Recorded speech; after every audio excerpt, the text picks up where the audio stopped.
Hey there, good morning, good day, whatever time of day it is, it's morning for me.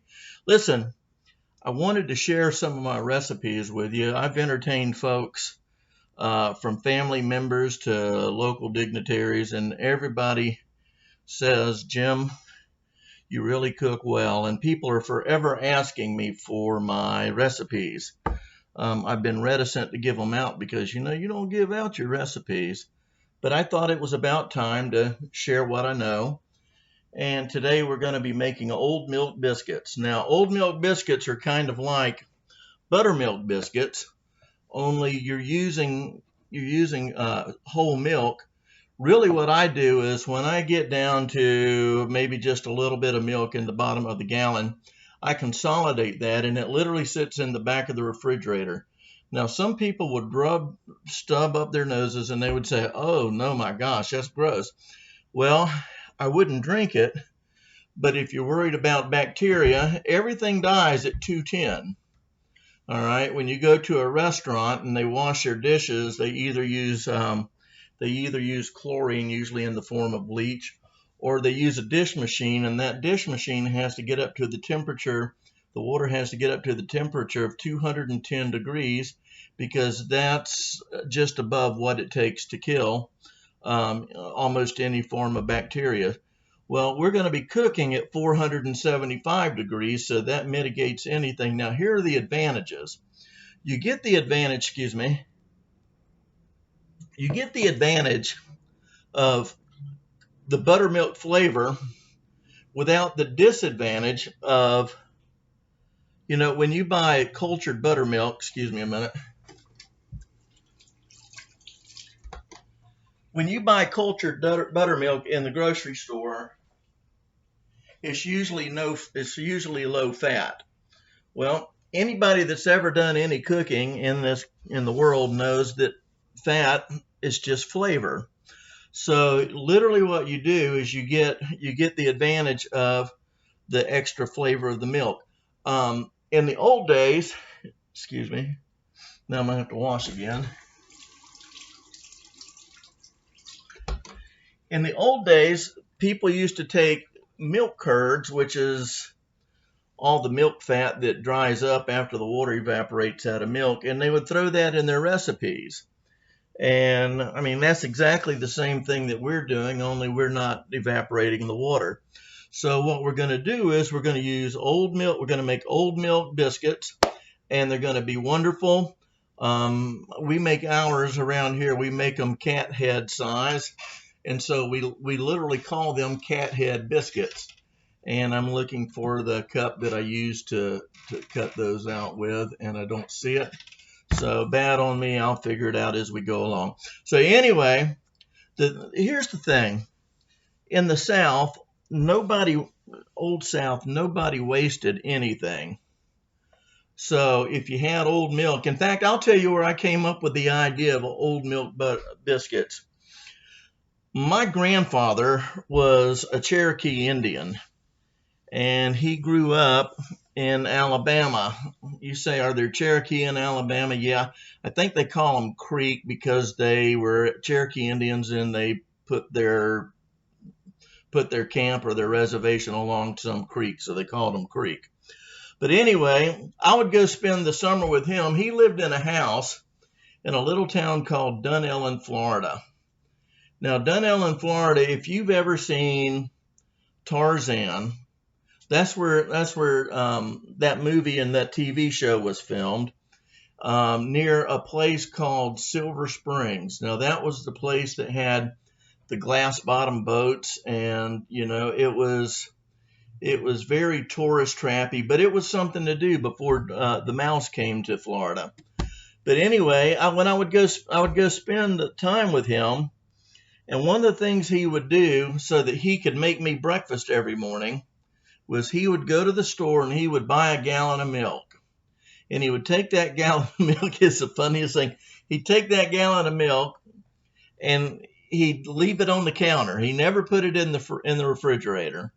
And if I showed up on Saturday, Sunday, and Monday, we had pancakes from Monday all the way till Friday, we had buttermilk pancakes because the milk literally sat on that counter all week long. And the more it sat out there, the more sour it got. And that was buttermilk pancakes. Now, the upside to that is because that milk is room temperature, you can actually taste the buttermilk flavor more in the bread. Well, when I grew up, I started experimenting with biscuit recipes. And I just determined, I'm going to do what Pop did. And I would leave some buttermilk. I started out with buttermilk, just cultured buttermilk, and I'd leave it out on the counter overnight, and then I'd cook with it. And because it was room temperature, even in the biscuit that was already really good, the buttermilk flavor really came out. So it dawned on me that, Pop he didn't go buy cultured buttermilk. He went down to the Piggly Wiggly and he bought a gallon of whole milk. And as it aged, it made everything taste better. So anyway, I started doing that, and we've had important people, we've had just family over, and when I make biscuits and I tell people that story, nobody refuses to eat those biscuits because I wait till after they take a bite. And they continue to, then I tell them the story and I assure them 210, 475, it's safe, and they eat it. And usually they eat more than one. So anyway, I'm going to show you how to make old milk biscuits. I start off with 4 cups, this time it's 4 cups, 4 cups of self-rising flour. Now I sift my flour, even though the bag may say it's pre-sifted, I sift it anyway because I want that fluffiness in my flour. Okay, and I'm sorry, I'll do my best to show you what I'm talking about as I'm going. As things go by, I'll probably buy a camera and a tripod, and we will make these look better. Currently, I'm using this White Lily self-rising flour because that's what they had. They didn't have the other brand I used to buy because literally White Lily began to advertise, and so to make room for it, they got rid of what I normally use. So anyway, I'm going to take everything is it's approximate. But when you get done, I'll show you what it's supposed to look like, and you just keep messing with it until you make it look like that, okay? So I take about 4 cups of that I've sifted self-rising flour. Now I add to that about 1/3 teaspoon of salt, about 1/2 tablespoon of baking powder. You say, Jim, it's self-rising. Yeah, I know it is. All right, but we want our biscuits to grow. All right, and then I add 1/2 teaspoon of baking soda. Now, what that's going to do as that heats up, all that other stuff, it's going to start bubbling like yeast would, and it's going to make our biscuits fluffy. And so I'm going to put that in. Then I'm going to stir that up. Excuse me for going off camera.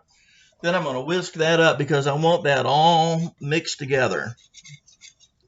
No surprises. I'll hold that up. Yeah, that's what I'm doing. You guys are smarter. You don't have to see it actually moving the stuff around. So that's what I've done is I've mixed that up. All right. Next, I'm going to take what is it? It's 1/2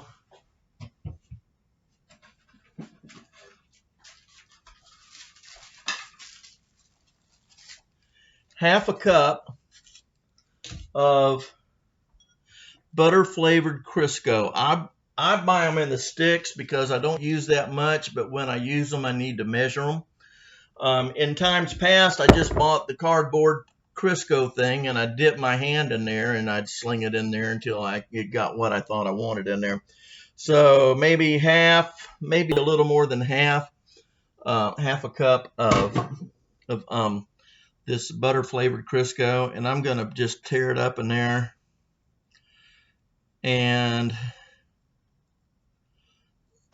you know, some people use one of those crust things, you know, where you do this.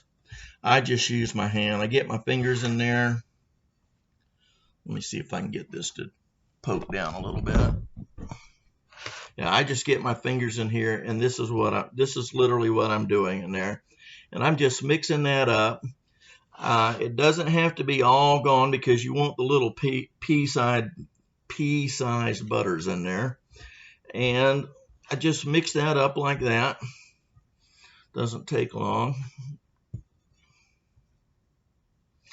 Nothing bigger than a sweet pea.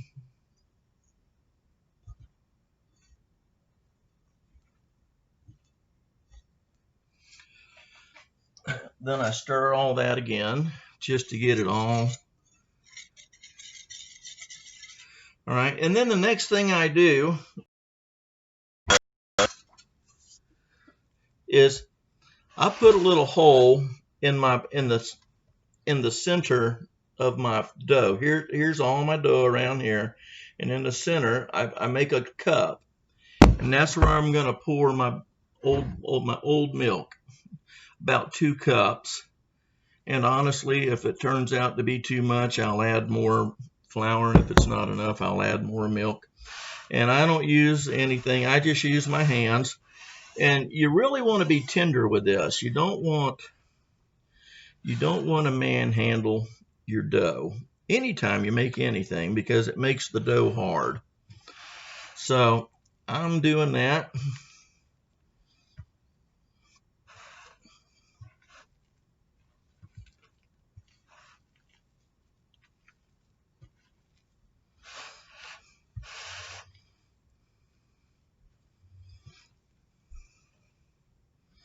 And I'm not manhandling this, and I'm not being rough with it. I'm not squeezing it between my fingers, and I'm just being careful, and I'm just turning it over and over and over till it soaks up all of the milk.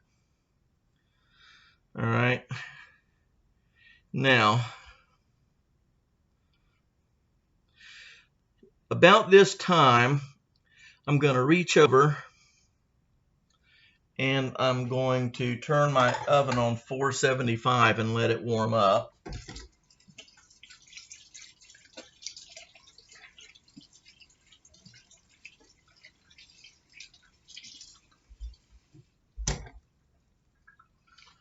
And then I'm going to cover this up.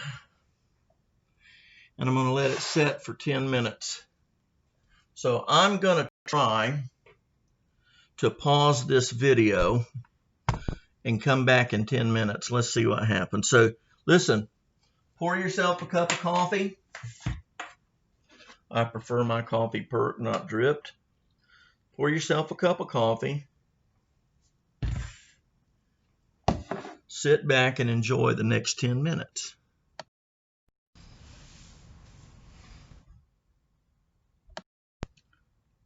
Okay, that's about it. I guess you saw while we were waiting, I cleaned up a little bit. Now, this is where it gets fun, guys. We're going to see if I can turn this a little bit where you can see a little better, and I hope that's not offensive to you, all the stuff in the background. All right, so now what I'm going to do is I'm going to get my hand real floured up, and I'm going to pour this out. And after about 10 minutes, that has stiffened up significantly. I hope you can see that. It looks good. Now, if I can get this to where you can see it, you will see how thick this is, even though it's still wet. And in it, you can see the flour, and you can see all the yellow dots where that butter flavored Crisco is.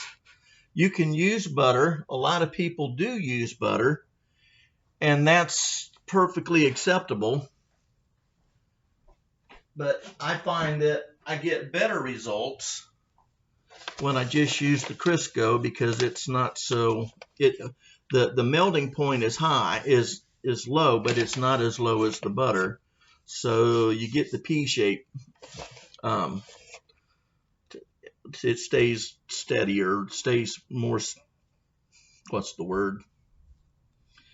Anyway, it doesn't melt so fast.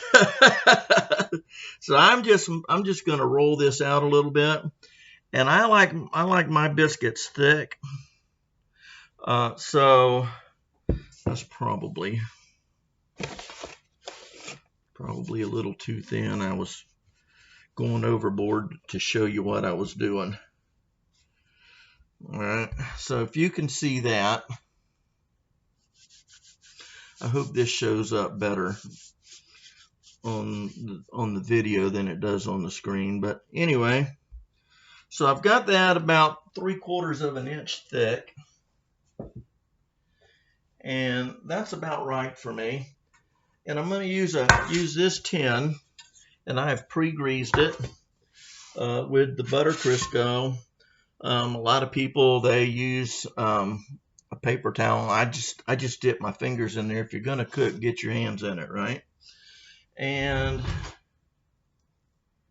I think I have. I guess I don't. So I'm just going to grab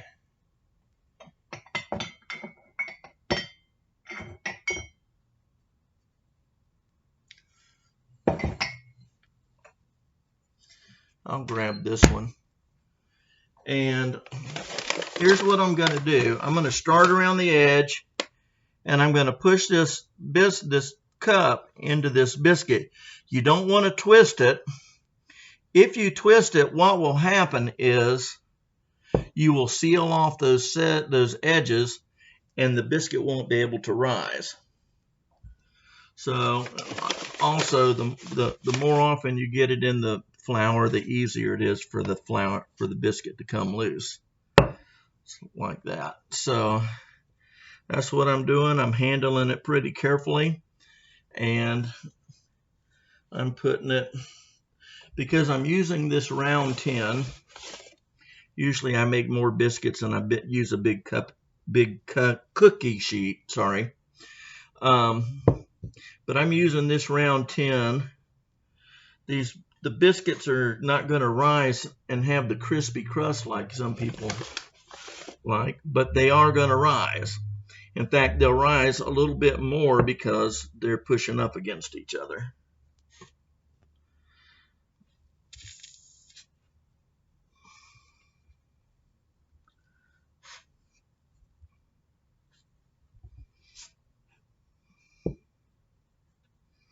Isn't that beautiful? To anybody who cooks, it is, isn't it?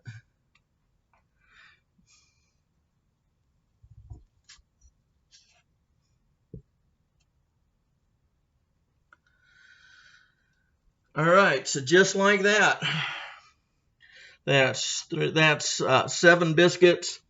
I'll probably make another pan after we do the video.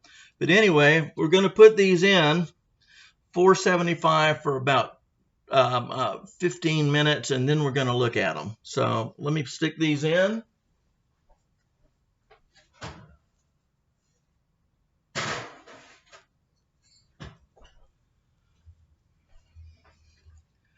And I'll see you in 20 minutes.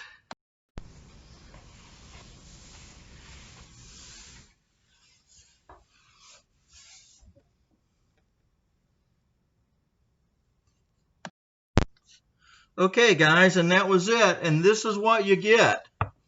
I hope it looks better on camera than it looks on my screen. Now I've pulled these out. I've actually let them set a minute or two. And then I'm just going to flip them over and get them out. And they look beautiful. Those bottoms are a little brown, but not too, they're not burnt. They're good. And what you get is, you get a very light, very moist, very fluffy biscuit. Now this is good with syrup, jam or jelly, or even old-fashioned molasses, or if nothing else, just some wonderful butter.